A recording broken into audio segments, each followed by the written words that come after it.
Vnomics True Fuel was designed with a quick and easy install in mind, typically taking no more than 5 to 10 minutes. The data bus connector is dependent on the year, make, model of the truck, so do a visual inspection to make sure the right connector is used. Ensure the arrows on both the universal cable and data bus connector line up before tightening the threaded connectors. Secure the data bus connector to the truck using the lock ring. Make sure it clicks into place. Leave a slack loop in the cable, then route it between the dash and A-pillar.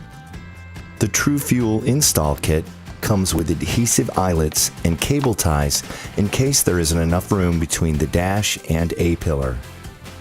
Connect the antenna to the device, paying attention to the labels on both the device and antenna. Route the data bus cable along the windshield, paying attention to vents, and connect to the device.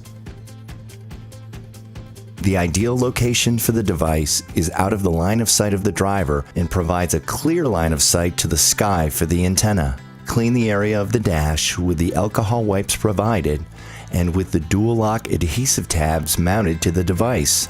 Secure the device. Repeat the same steps for the antenna. Start the engine and watch for the LED on the device to turn off and stay off.